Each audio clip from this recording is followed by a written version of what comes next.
Welcome back to So You Really Want to Learn Latin, and today, as promised, we are going to be looking at a funny little fellow called a gerundive. Now, last time we had a look at gerunds, and we learnt that a gerund was a verbal noun. In English it ends in ing, like swimming, not to be confused with a participle, a present participle, and it is a neuter noun that goes like bellum, formed from the present stem of a verb. Okay, so far so good.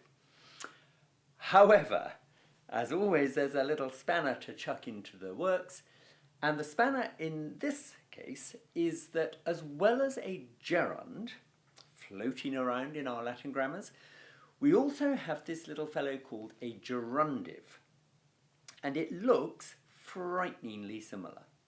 Okay, a gerundive indeed is exactly the same as a gerund, except instead of ending in it ends in us.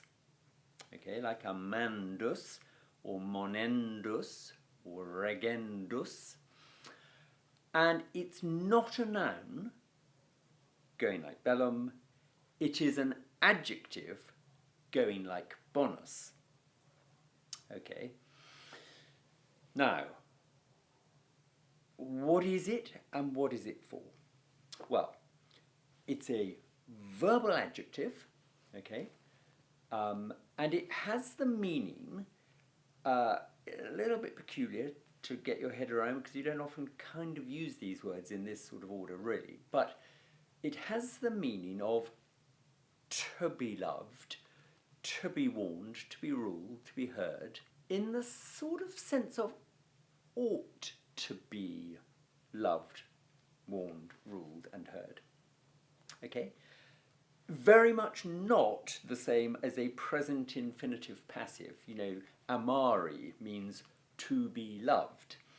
It's absolutely not the same as that. It's a kind of passive concept of, you know, the sort of thing that ought to happen or kind of should happen.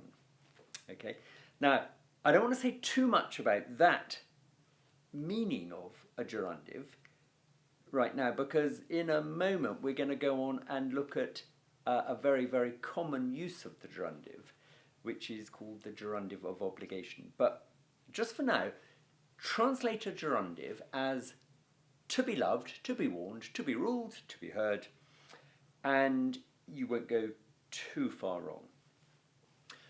Okay, now, first use of a gerundive then. Little rule to learn.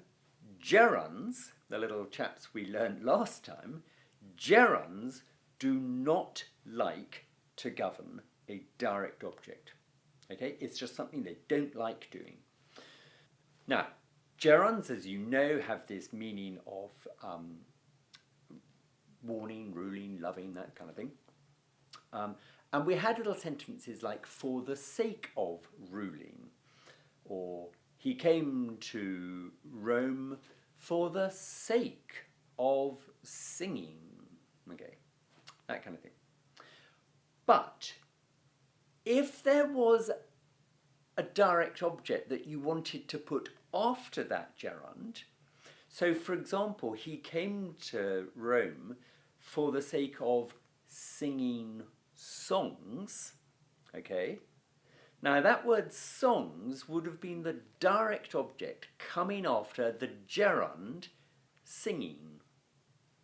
And in Latin, they didn't like doing that. Okay? I don't know why not, they just didn't. Gerunds did not like governing a direct object. So, where there is a situation, and actually if you think about it, it's quite common, where there is a situation where a gerund would be in danger of governing a direct object, you then flip to a gerundive. Okay? And then the whole thing gets twisted inside out. And instead of saying, for the sake of singing songs, okay, you say, for the sake of songs to be sung.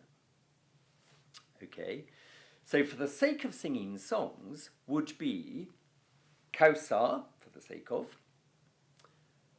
songs in the genitive after Kausar, so that would be carminum, okay, genitive plural of carmen.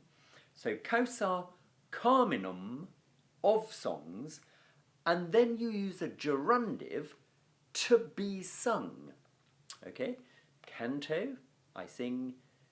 Gerundive, cantandus, that is an adjective that goes like bonus, and we make it agree with the songs. So carminum cantandorum. Okay, you know, it's a bit peculiar, but that's just what happened. Where a gerund is in danger of governing a direct object, you don't use a gerund, you use a gerundive, and you use a gerundive in agreement with the noun that would otherwise have been the direct object. So in the book we have an example, the such and such person was desirous of ruling the city. Okay, now cupidus means desirous, desiring, cupidus. Now he was desirous of ruling the city. Now you can hear there that city would be the direct object of ruling, and we therefore don't want to use a gerund, and instead we say desirous of the city to be ruled. Cupidus orbis regendi. Okay? So, gerundives. Very, very similar to gerunds. They're formed in the same way, but they have us on the end rather than And then once they've got us, they turn into adjectives, and they can agree with the noun in any case, and therefore also singular and plural. If you remember, a gerund is only ever found in the singular. A gerundive, it's an adjective, and it can be singular or plural.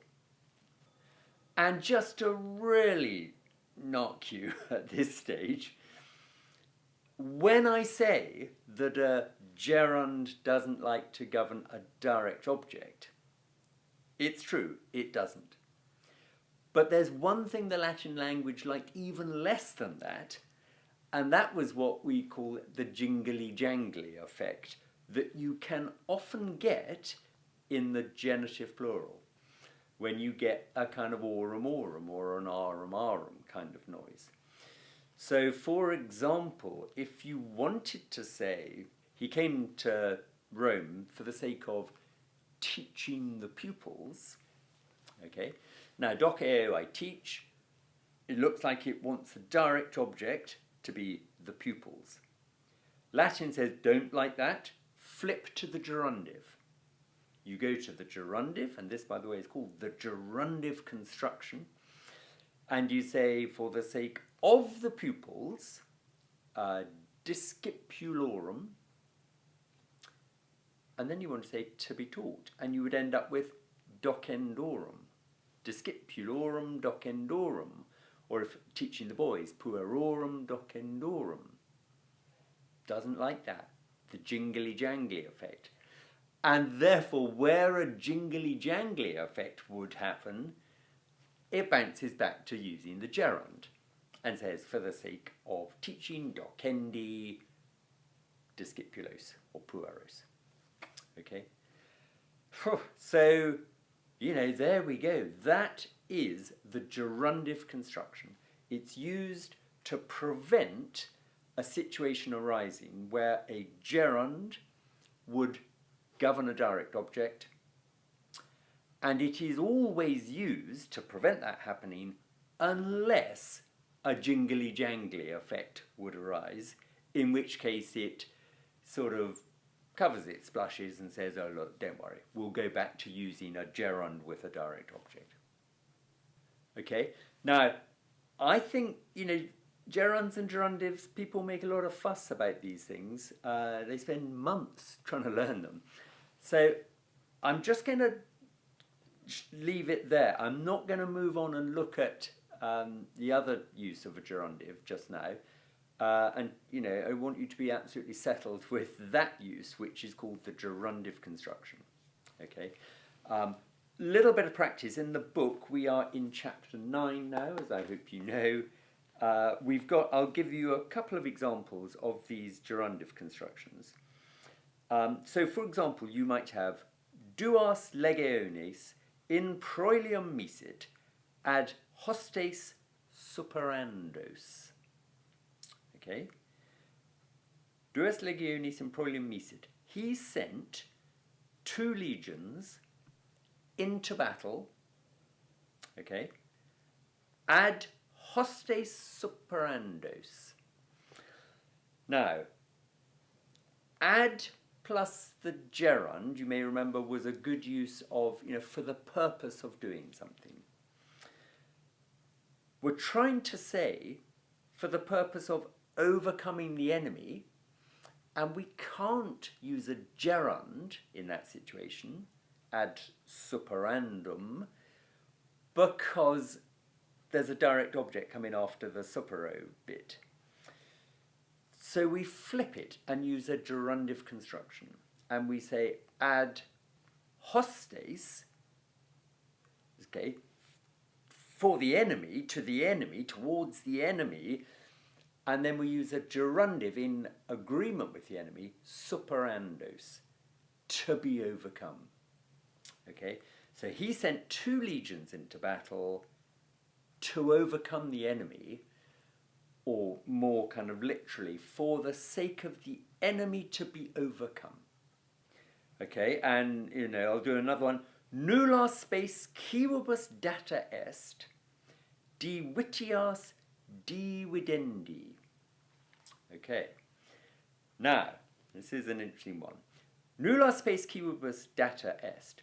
No hope was given to the enemy, okay, dividendi, of dividing, divitias, the riches.